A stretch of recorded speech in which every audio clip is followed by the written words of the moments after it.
Okay. Well, let me start by... So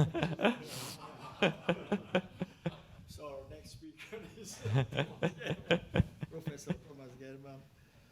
High-end, you see the title, High Energy Collider Observables, Ultimate Precision. I'm sorry, Thomas. Please go ahead. No, never mind. Okay, let me start by thanking the organizers. It is an immense pleasure to be here to celebrate 50 years of QCD and to have a lot of the first-hand accounts of people who have actually been building QCD, who have been witnessing QCD in the making, and who have been very, very nicely shaping this field for the past 50 years. Now, as you might imagine, I'm a little bit younger, such that I couldn't be an eyewitness in the early days, and I will more focus kind of on more recent developments, namely one of the current frontiers of QCD is to do QCD at high energy colliders and to really move QCD to an ultimate level of precision. Now, Hadron Colliders, the LHC, is now entering into a phase of high luminosity, where we are going to expect a data set that will be about 20-fold the size of what we have now, which means that we can measure a lot more things more precisely, and we are then really performing precision tests of the standard model. These are measurements of masses and couplings, measurements of the standard model parameters, measurements also of auxiliary quantities like parton distributions, and they rely these measurements. They rely very, very crucially on an interplay between calculations and measurements. And already nowadays, the accuracy on many cross-sections from the experimental point of view, as you can see here, kind of in this collection plot from Atlas, where all the standard model benchmark cross-sections are collected. They are now reaching the level of 1 to 5%. Ultimately, HC will not be able to, at least for absolute cross-section measurements, to go well below 1%, because at this level you're starting to get sensitivity on things like the luminosity calibration, start to get very, very much challenged by experimental aspects of your measurement, like jet energy scale settings and the like. So for absolute cross sections, the ultimate precision frontier, even at the high luminosity LHC, will be in the 1% range. Cross section ratios may be still measured a lot better, but kind of for absolute cross sections, this is what we are talking about. Now, in order to turn these measurements, I mean, they're all beautiful measurements, they're numbers for cross sections. To turn these into precision tests of the standard model, you need to drive the standard model to a similar level of accuracy. Now, already in lab times, kind of the electroweak sector was driven to an accuracy well better than 1%. However, lab was a very nice and clean electroweak initial state, colliding electrons with positrons. Now at the LHC is a QCD machine, and this means that we need to be able to control QCD in the high energy range to the 1% level. And it is this formidable challenge that I will be talking about, kind of showing you what we can do already now, and what we are up to really for applications at the high luminosity LHC. Now, first let me summarize the state of the art. What we're talking about is we are deep in the region of asymptotic freedom, so perturbation theory nicely works. We can do perturbation series expansions of our observables. And however, we need to be specific on what our observables are. And when we're talking about the experimental measurements, so everything which we have on here, these are measurements of fiducial cross-sections. So these are measurements where you select a particular final state, you apply cuts to your final states. These are cuts on individual final state objects. Say, if you have dilepton plus jet production, you apply a cut on the positive and negatively charged lepton. You perhaps apply also a collective cut on their invariant mass. And then you have a jet algorithm, which reconstructs this jet, which tells you how to recombine partons in the jet. And you apply, say, a minimum transverse momentum threshold onto this jet. And only if all these conditions are met, then you're actually accepting the event and counting it towards your cross-sections. And this then means that kind of your theory calculation needs to mirror all these choices that are made in the definition of your experimental observable, and that you need to predict fiducial cross-sections. Now, perturbation theory, kind of in the first decade of QCD, perturbation theory already was extremely successful in computing deep inelastic structure functions, deep inelastic sum rules, total cross-sections like the hadronic R ratio. But it's only in the 1980s that people really started looking into fiducial cross-sections. And there it is, the first work can really be singled down to one particular calculation, namely by Keith Ellis and his collaborators, for the thrust distribution in electron-positron annihilation, where you're talking about an event shape which is defined by a complicated recombination and optimization procedure on your final state momenta. So this is, in a sense, the first modern collider application of QCD. Now, throughout the 1980s, it's then that this was also extended to hadron colliders, largely due to the work by Zoltan Kunst and Dave Soper, as well as by Walter Giele, Nigel Glover, and David Kosovar. Nowadays, next to leading order calculations, they are highly automated. And this is kind of a next to leading order revolution that happened in the early 2010s. And it very much relies on a division of labor and on a standardization of interfaces, that people that are good in computing specific ingredients, like loop amplitudes, they agreed with people that are really good in doing high-dimensional phase-space integrations on how to talk to each other, how to transfer information from one to the other. And with these standardized interfaces, you could then actually use the infrastructure from modern event generator programs, which Torbjörn has already talked about and which Stefan will cover a lot more on. You could use the infrastructure from these event generators and combine it with automated calculations of one loop amplitudes. So by now, next to leading order is really something that you can get out of the box using standardized tools.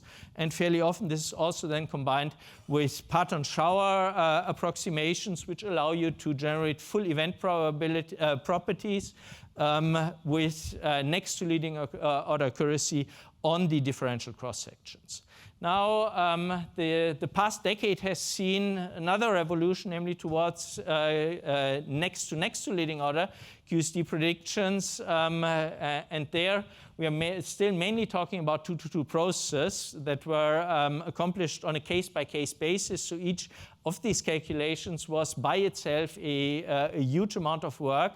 And they are usually implemented as parton-level event generators, so in the form of programs that, again, give you at the fixed order parton level the full final state information, where then you're applying your event selection cuts, your reconstruction, and so on. And such an example you can see here for the can see here for the photon plus jet production. Photon plus jet is, although it seems to be a simple final state, it's actually a pretty complicated observable, because you have to tell when your photon is isolated. You have to you have to reconstruct your photon in the first place, and then this then combined with some jet reconstruction actually makes a pretty complicated contour in your final state phase space that you are collecting your events on. And all these calculations, they are computationally quite expensive. We are talking about hundreds of thousands of core hours to do these calculations. And kind of the picture that emerges from them is typical sizes of corrections and uncertainties. At next to leading order, we were looking at corrections between 10 and 100%, with a residual uncertainty at the level of 10 to 30%. Next to leading order, we are talking about 2 to perhaps 15% corrections with still a multi-percent uncertainty, and this is what motivates us really to go one order further to reduce uncertainties down to the 1% level. Now, all these calculations, they are fun in doing, but they have an enormous phenomenological relevance. And I think one of the nicest examples is shown here from a very, very recent paper by Atlas that came out earlier this year, which also illustrates the current cutting edge of next to leading order calculations, namely 3-jet production and relate event shapes at Hadron Colliders. And that was a heroic effort of Michael Chacon and his collaborators, which then subsequently enabled Atlas an alpha S determination based on energy-energy correlation functions. And energy-energy correlation functions at Hadron Colliders, they are constructed not based on individual particles, but they are constructed based on jets in the final state, and the Born process for this is actually 3-jet production. Now, the price tag on this calculation here is about 100 million core hours, which was then, of course, well beyond anything that theorists get their hands on, and was nicely supplied by Atlas for this analysis. And this gives you one of the most precise Hadron Collider determinations,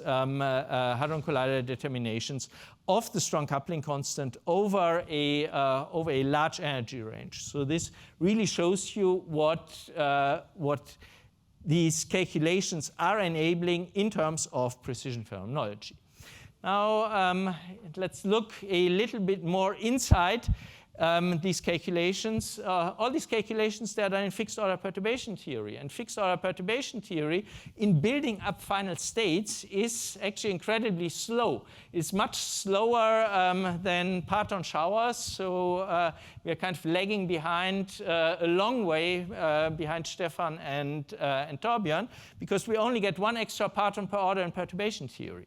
And then kind of that means that next to leading order, you build up a jet out of 2 partons, and then going to N3LO, you will have up to 4 partons in your jet. That also means you have no algorithm dependence at leading order, and kind of next to leading order is the first place where you're really talking about jets. Also next to leading order is the first place where you're really talking about initial state radiation. Kind of some boost of your initial state is only realized by going to next to leading order. So actually, fixed order perturbation theory, although it gives you precise predictions, it requires hard work, because you need to go quite a bit into your perturbative series to build up realistic final states.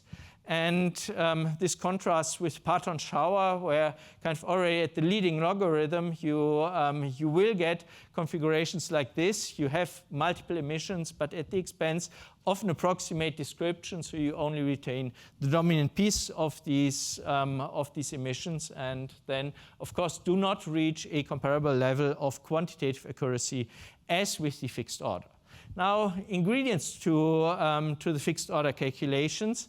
They are basically following a common pattern, namely when we are talking about one extra parton per order in the perturbative series, this extra parton can be a real or a virtual parton. So at leading order, we just have our Born level matrix elements, and then we start correcting the Born level matrix elements by more and more real emissions. So one real or one virtual parton at next to leading order, and then next to leading order, you can start to have combinations. 2 real partons, 1 real parton corrected at 1 loop, or 2 loop corrections.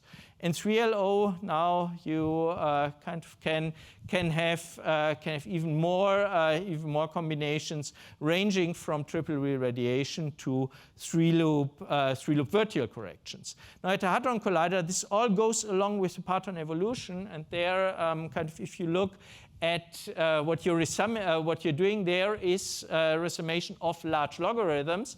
And if you do the power counting in logarithms and alpha s, it tells you that at leading order you should already evolve your partons at the one loop level, and at N3LO your parton evolution should be at the four loop level. Now, this is kind of the shopping list of the things that you need to buy to actually make your calculation. But then once you have bought all these ingredients, you arrive at home, you still need to bring them together.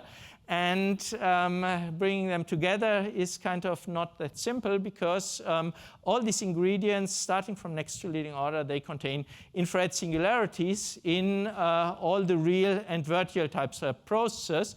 Only the sum of all the subprocesses is finite, and you need some procedure to arrange actually these calculations, these cancellations, such that you can take your ingredients and put them onto a computer into a numerical calculation. Now, these ingredients, putting together these ingredients is actually not that simple, because of the different final state multiplicity of real and vertical corrections. Real correction means you radiate a real parton into the final state, so your phase space is, on which this contribution is living, is a Born phase space plus one extra parton, whereas your vertical correction has the same multiplicity as your Born process, so it is your original Born phase space. And now, on kind of these final states, you are then applying your event selection, you're applying your jet reconstruction, you're applying your fiducial cuts. So you cannot just add together these two contributions naively, but you need to have some means of evaluating them separately, each on their respective phase spaces, while taking account of their infrared singularity structure. Now, Zvi Bern has been telling us for the past 2 decades that we should be recycling our QCD amplitudes. And he had kind of, over his career, many variations of this recycling of amplitudes, recycling trees into larger trees, recycling trees into loops, recycling QCD amplitudes into gravity amplitudes. And here, kind of in these higher order calculations, we are having something even better, not only recycling, but upcycling, that we can use our lower order calculations as basic building blocks of the respective higher orders. Namely, all the real radiation contributions, they actually correspond to a process with a low number of loops, but higher multiplicity, and they correspond to the higher multiplicity calculations at a lower order. So for instance, in Higgs boson production, a next to leading order real vertical correction to Higgs boson production actually corresponds to the next to leading order vertical correction to Higgs plus jet production. The jet there is in the next to leading order calculation here, this identified. There are some matrix elements that go with it. And then when you take this as an ingredient to a next to leading order calculation, you actually ease this jet requirement, and you let the parton momentum that is associated with this jet, you actually let it go to 0. That is truly not only a recycling, but an upcycling. You kind of gain an order. A necessary prerequisite for this is that your original ingredients were kind of sufficient quality. Also, when you're, say, upcycling textiles, you need to have the fabric that is still in good shape, that allows you for a more thorough usage. And there, stability is really a very, very major issue. And so what one typically likes is to use analytic one-loop amplitudes if they are available. And there it's really the pioneering work of Zvi Bern, Lance Dixon, and David Kosover based on generalized one-loop unitarity that gave us a whole host of multi-particle one-loop amplitudes in a nice and compact analytic form that's amenable to be used in these calculations where these amplitudes are actually quite a bit stress tested. Now, the cancellation of these infrared singularities between subprocesses, this comes down to evaluating integrals over real and over vertical corrections. And the basic task of this is really very, very nicely summarized by Zoltan Kunst and Dave Soper in Zoltan Kunst's 1995 TASI lectures. And basically what you're integrating here is a phase space integral over a real radiation correction. So this is the first term in here. And the integrand here is finite, but it develops an endpoint singularity in this case at x equal to 0. And this endpoint singularity must be dimensionally regularized for your real radiation process, and this then subsequently recombines with the vertical corrections to give you some finite answer. Now, this is summarized in Zoltan Kunst's 1995 TASI lectures, and TASI 95 is kind of my personal, one of my personal first encounters with QCD and with many of the leading figures of QCD. Now, the TASI 95 lectures, many of you, especially many of the younger people in this room, will have used them quite intensively for one particular contribution, which is this calculating scattering amplitudes efficiently by Lance Dixon, which is really one of the first and one of the most thorough reviews of the spinor helicity method. And kind of if you take this book, if you have this book on your bookshelf, typically you can just drop it. It will open on the pages of Lance Dixon's lectures because they are the most used ones. However, we are not doing proper justice to this book. There's so much more in this. I mean, if you look at the list of contributions here, John Collins on renormalization, George Gehrmann on factorization, Misha Schiffman on heavy quark effective theory, Zoltan Kunst on jet cross sections, and then also Paul Mackenzie on lattice, James Sterling on collider physics and parton distributions, as well as Joey Houston and Steve Ritz on the experimental aspects. And there, one must really say that Dave Soper, he has put together an amazing lot of speakers, and he has formed a whole generation, quite a number of these people. They are QCD practitioners in all different areas, in heavy ions, precision calculations, and so on by now. And this was largely due to the formative experience of this beautiful TASI school. Now, coming back to the evaluation of this integral, broadly speaking, there's two methods to evaluate this integral to put this integral onto a computer, and they go under subtraction or slicing. And subtraction basically means that you kind of subtract off something at the endpoint of this integral, and you add it back in again. So this f of 0, you add it back in again in this place here, and with this kind of integration of this bracket here is finite. You can take the limit epsilon to 0. You explicitly extract the epsilon divergence here, which then cancels here. So the combination of these two is also again epsilon finite. You can put them together. That is kind of the one type of methods. The other type of methods are slicing methods. And what you do there is you cut off the integral before it hits the singularity. And there again, you can send epsilon to 0 in here. But you need to add back in the the contribution that you have cut off. And what you see here is that you try to simplify. And you try to simplify by basically saying, okay, there, this is a small interval. I actually approximate this already, the integrand already by the f of 0. So this is not an exact, but an approximate method.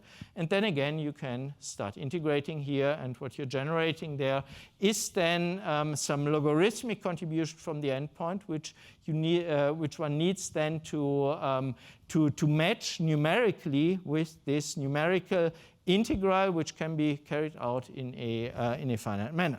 And there are variants of these techniques, both for subtraction and for slicing, that go under a variety of names. Basically, how are these methods different? In the case of slicing, they're different in the choice of these parameters. So do you take, say, n-jettiness, do you take transverse momentum, and so on? And in subtraction, they are different in the way you construct this f of 0. This f of 0, I mean, here I simply denote it by the vertical contribution, but in real life, this is a lot more complicated than that, and you need to have sophisticated ways of actually constructing this f of 0 to really get a handle on your expressions. And now you see that kind of with both these methods, you actually get to something finite that you can put on a computer. Now at next to leading order, let me briefly outline to you how this then looks like. Next to leading order, you have a double real radiation. And in subtraction, you then subtract out some approximation that coincides with this double real radiation contribution in all its singular limits. And all its singular limits means double unresolved as well as all its single unresolved, such that this integral here over the n+2 parton phase space is finite. Likewise, you do the same thing for the real vertical contribution. There you also have already a mass factorization term. And then at the double vertical, you pay the price for the two pieces that you've introduced here. Namely, you need to add back these contributions that you've subtracted out, appropriately integrated. And here we are on an n+2 parton phase space. You need to integrate this down to n partons. Now, how does one do this integration? That's something else that celebrates its 50 years now, namely the book of Bickling and Kayantje that Torbjörn has already alluded to in his talk. Bickling and Kayantje at the time have written a book that basically tells you everything about phase space, both in terms of exact calculations as well as approximations. A lot of the foundations of phase spaces in modern parton showers and modern event generators, they're all summarized in here. And Bickling and Kayantje in particular tell you how to selectively integrate out particles. And the selective integration out basically means that if you want to integrate out one particle, then this amounts to, in terms of the variable counting, to an integration over a subphase space corresponding to 3 of the particles in the final state. And this subphase space then kind of normalizes appropriately with some 2-parton phase space factor, which is just a constant, to then recover you the respective phase space with one multiplicity lower. And this is the basic idea also underlying the antenna subtraction method, that you always look kind of at these 3-particle or 4-particle clusters in the construction of your subtraction term. Now, antenna subtraction is one of the subtraction methods. It has been used quite extensively for a number of processes implemented at the next to leading order. And all this implemented into a numerical code named NLOJET, which provides infrastructure, process management, the phase space, and a lot of validation routines, and which enabled us to cover a substantial number of 2-to-2 processes at next to leading order accuracy. Now let me briefly spend a few minutes on one particular application, which illustrates you quite a bit why, on the one hand, what these higher orders can do for you, but also why next to leading order sometimes may not be enough. The application is a very simple one. It's the Drell-Yan process. Keith has already covered a lot of the history of the Drell-Yan process, so let me dive in right into it. When we're talking about we measure the Drell-Yan process, we should be looking a bit closer at what we're actually measuring. And what we're actually measuring there are multiple differential cross-sections. So in the case of the Drell-Yan process, it's actually a triple differential cross-section that we are measuring, triple differentially in the dilepton invariant mass, the dilepton rapidity, and the scattering angle. So the angle that kind of at Born level your lepton pair takes with the incoming beam directions. And these are kind of all the Born variables there are for a lepton pair. And this you can then expand in spherical harmonics. Also, Raja in her talk yesterday has shown this full decomposition. And what we are then really measuring are these triple differential cross sections. At Atlas at 8 TeV they have performed a very nice measurement in a total of 654 bins in different kinematical regions, depending on whether the two leptons are in the central parts of the detector or whether one of the leptons is in the forward part. And here comes now the problem, namely all these measurements, they are done with fiducial event selection cuts on the single leptons. So while all these variables here, they are dilepton variables, and this is what you're studying when you're studying the dilepton, the Drell-Yan process, you actually want to get your hands on the Z boson that you've produced or on the vertical photon that you've produced. But the experiment sees the single leptons, and the single leptons, they are on the single leptons, there are cuts applied. And these fiducial cuts, they influence the acceptances in the triple differential bins in quite a non-trivial way. And kind of for one particular mass window around the Z mass, we have plotted this here, namely that in your grid of dilepton rapidity and scattering angle, these cuts on the single leptons, they actually cut right into your phase space, and they exclude some part of your bins. So some part of the bins are actually not allowed at Born level. You can't fill these respective bins. For central leptons, this seems to be still a mild problem. It's kind of at the outer edge here, so basically low scattering angles, large rapidities. So these are kind of quite forward events. But in the central forward region, so where one of the leptons is anyhow already quite forward, these contours they actually look pretty bad and exclude quite a bit of your measurement region. So these leading order forbidden bins, actually the experiments still see events in these bins, but in order to see events in these bins, it means that the underlying sub-process needs to have come in with a finite amount of transverse momentum. And there, kind of for a symmetric lepton pair, you can work out what this finite amount of transverse momentum is. And there you see in the central region, kind of if you go to 45 GeV of transverse momentum, you've already covered it all. Whereas in the central forward region, some of the bins kind of at the lower edge here, they may require up to 3 TeV of a transverse momentum to actually receive a substantial amount of events. And this then makes it very tricky because at Born level you actually would not be filling some of your bins, some of your forbidden bins at the leading order. That goes along with large theory uncertainty and poor agreement with data.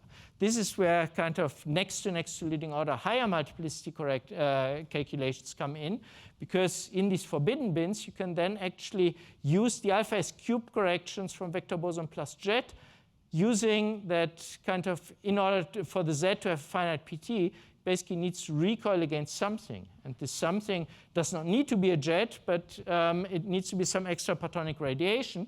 And then kind of we can use the vector boson plus jet calculation at next to leading order to actually compute the n cube LO corrections into these forbidden bins. And what we see then is when we combine all these things together, we actually get, and here we are just kind of numerically counting over all these bins in a linear way, we actually get a pretty good description of the data. So this is theory normalized to data. and this can enter then in future applications like measurement of the weak mixing angle. It is already now entering into determinations of parton distributions. Now, I promised you that we are kind of heading towards ultimate precision. So this means N3LO also for fiducial cross-sections. And there kind of first steps have been taken in this direction by already computing inclusive coefficient functions, so total cross-sections, at N3LO for quite a number of processes. And they are computed analytically. What they have as an ingredient are 3-loop form factors, so relatively low multiplicity 3-loop amplitudes, and then phase space integrals, and in this case, analytic phase space integrals, up to triple real emissions in all the combinations. And each of these calculations was really a heroic effort. On the one hand, early work by Moch-Vermasel and Vogt for deep inelastic structure functions, and then more recently, Higgs and Drell-Yan production pioneered by Babis and his group, and now really taken over by Bernhard Mistelberger and Claude Dour. And so for deep inelastic process, Higgs and Drell-Yan production, we have these inclusive coefficient functions. This is already getting us quite a bit of the way. Now, however, it's not yet getting us to fiducial cross-sections, because fiducial cross-sections, on the one hand, typically we are talking about higher multiplicity process, so typically 2 to 2, ultimately perhaps even 2 to 3 process, and there we need more. On the one hand, we need the 3-loop amplitudes for 2 to 2 process, so the triple vertical corrections. They are facing an enormous amount of algebraic complexity of the integral reduction and of the computation of the master integrals. There have been a lot of recent innovations. Covering this would be a talk on its own. So let me just state a few very recent results on the 4 parton amplitudes, so 4 gluons, 2 quarks, 2 gluons, or 4 quarks, parton photon amplitudes, and also most recently vector boson plus 3 partons. So this would be vector boson plus jet at N3LO. Now, this is not everything. We have also all the other types of contributions, ranging from the triple real to the single real virtual.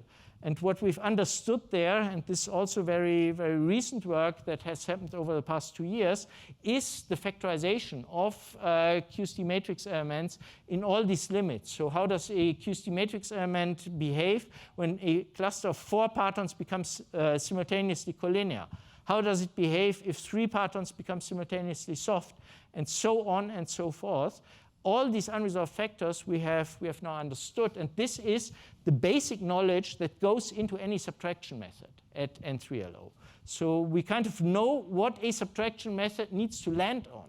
We know kind of what we have to aim for. We don't yet have such a subtraction method. And there, let me come back to this simple Kunst-Soper example. What are the challenges, both for subtraction and for slicing? Now, what I've highlighted here in red is the places where the challenges are. Now, I'm not sure whether red and green are so easily distinguishable. So in the subtraction method, the major challenge, first and foremost, is the construction of the subtraction term. So actually, this f of 0, how do you construct this? And once you've constructed it, you kind of need to integrate it. You need to integrate it over its respective phase space. So on the one hand, the construction, finding the f of 0, and then integrating over the respective phase space. And this kind of, in the worst case, if you do the counting, this is a 1 to 5 phase space. So a 5-parton phase space that you have in the triple real radiation that you need to integrate out here. Pickling and Kayant here, they tell you exactly which integrals you're supposed to do.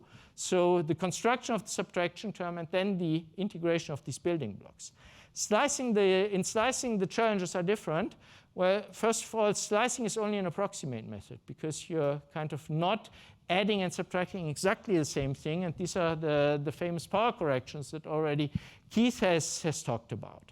And it's not only this numerical power corrections, but also you need to integrate this the below cut contribution, and in an ideal case, you need to integrate analytically. And again, the analytic integration of this contribution can be a substantial challenge. Now, their kind of resummation comes substantially to your help because, say, if you take as slicing parameter the transverse momentum, so you're slicing in transverse momentum, this of course only works for current neutral final states, then you can get the below cut contribution from an expansion of the resummation formula.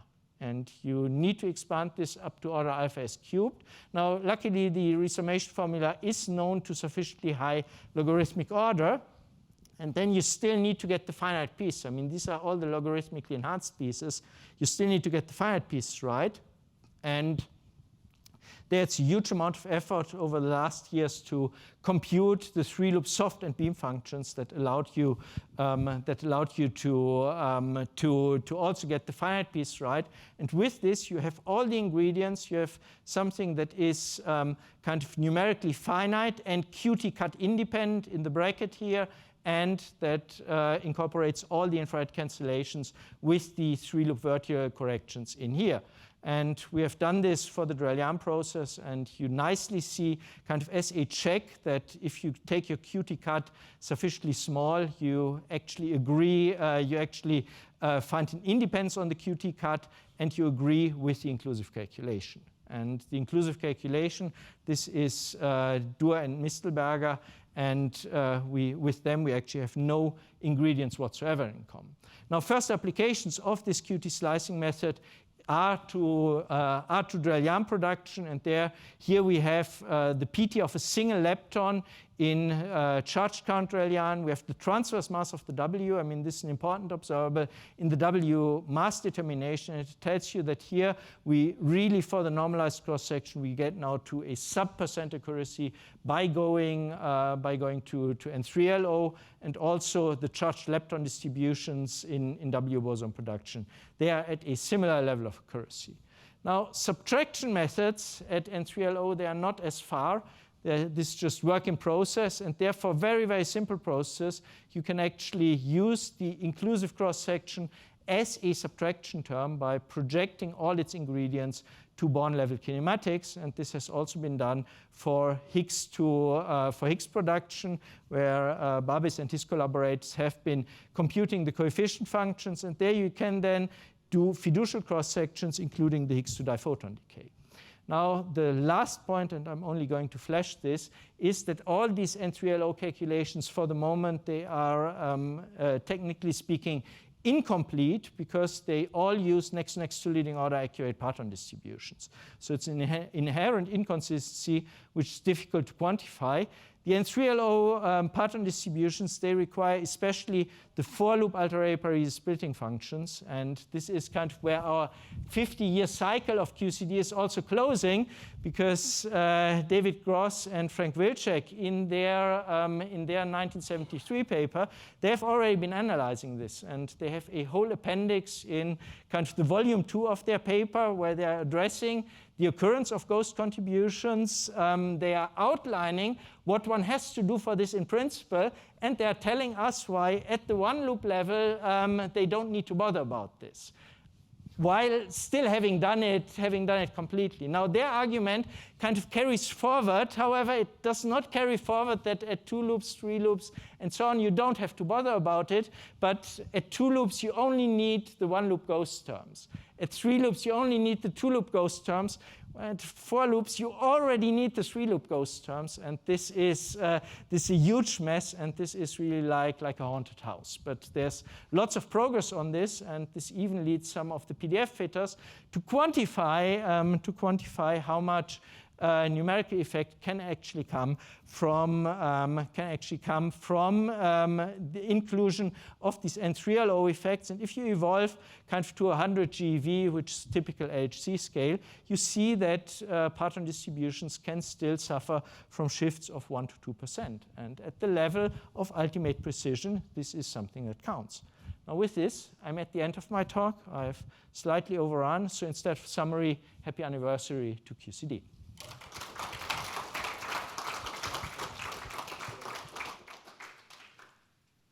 Questions?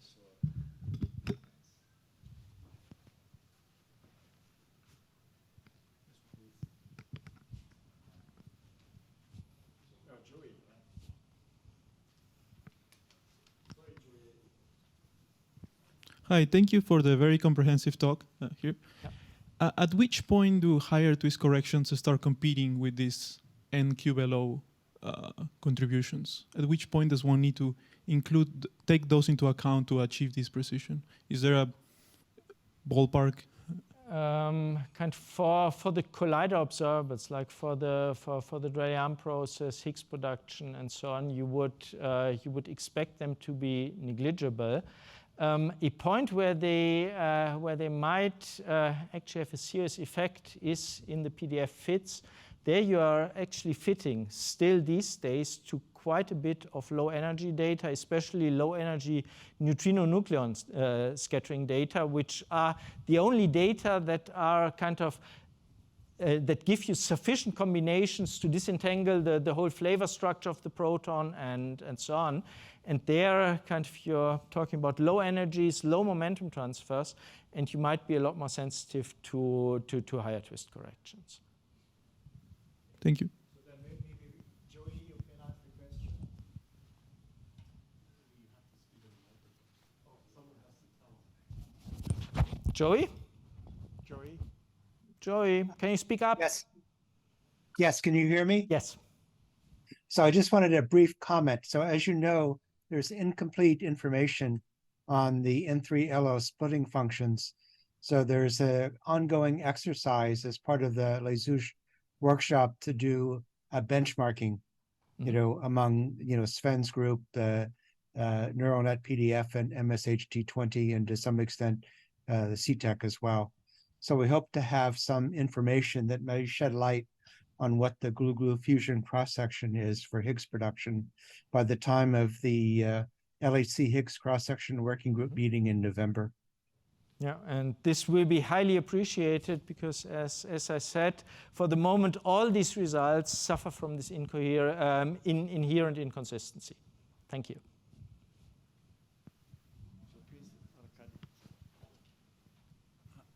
You talk at the very beginning about this kind of infrared sensitivity, and when you talk about this infrared region, I wonder that usually it's kind of associated with dependence, experimental dependence on certain type of parameters, right? Mm-hmm. So I wonder about some particular example, you know, this sensitivity, because then it depends how experiment is done, right, and what is measured. No, all that we're talking about here for the fiducial cross-sections, these are all cross-sections that are constructed in such a way that they fulfill the Sturman-Weinberg criteria of infrared safety. So all these are infrared safe. Still, at the level of our implementation of the numerical evaluation, we cannot kind of use this infrared safety at the very beginning because the different contributions, so the real radiation and the virtual, they live on different phase spaces, and the two phase spaces only coincide in the exact infrared limit. So you still kind of need to integrate quite deep into the infrared region for your real radiation contributions in order to either resolve your cutoff dependence or in order to accomplish your subtraction. But the observables by themselves, they are all infrared safe. But you can take something additional in the experiment when you can see this kind of to resolve this stuff, right? Because it's a different kind of physics, right, involved in this. I mean, this is perhaps there was a little bit quick. This is something which you actually see in this triple differential Rayleigh cross-section, in exactly those spins that are forbidden at leading order, or where kind of your leading order Born level cut goes right through the bin. So you only fill half of the bin at Born level, and only the extra radiation starts filling up your full phase space. And this gives rise to a lot of interesting infrared phenomena. All this is still finite, but it is infrared sensitive. I mean, what you get there is Sudakov shoulder phenomena. So something that diverges, but does not diverge enough to be non-integrable, but it introduced quite a bit of numerical instabilities into perturbation theory. Okay. And in various places, there's resummations, but not in all the places. So this is kind of another frontier to actually, for these very complicated final states, to receive a sufficient accuracy also in the resummation to precisely cure these infrared sensitivities which you have there. Okay, thanks. Everybody. I have a question. I have a question which is related to Arcadia, one previous. So imagine you continue loop by loop computing different ingredients in your formula. Yeah. At the end of the day, we know that a series which you will get will be asymptotic series, will have infrared, you will have Borel singularities. Yeah. So there's intrinsic ambiguity inside perturbative series, which would talk to the higher twist contribution. Yes. So then my question is, at some moment you have to start seeing those Riemann-Malone induced contribution inside the perturbative formula, which will tell you have to have additional higher twist contribution added in addition. So how do you know that you're not already there? We don't know. We actually don't know. I mean, in kind of simple models where you can go to very high orders in perturbation theory, you see that kind of the onset of this is typically associated with the perturbative coefficients getting larger again as you increase the orders. This is not what we are seeing here. And kind of in the models where you have the analytic control, kind of some lambda, some low-dimensional lambda phi to the 4 models or so, this typically appears at, say, 7, 8, 9 loop order, and we still have a bit of a way to go. Now, you rightfully said this is an asymptotic series. Now, if you look into the theory of asymptotic series, then the asymptotic series, although not converging, it is actually getting you to, with a finite number of terms, it is getting you into the vicinity of the exact result, and this is what we are seeing for the moment. Actually, need plus E minus total cross section in the best test. The difference between plus and minus and this example is that in plus and minus you knew from the very beginning what will be non-perturbative corrections. Also, you knew how it will scale with energy, whereas in this case you don't really have. You have no idea how it scales. I agree.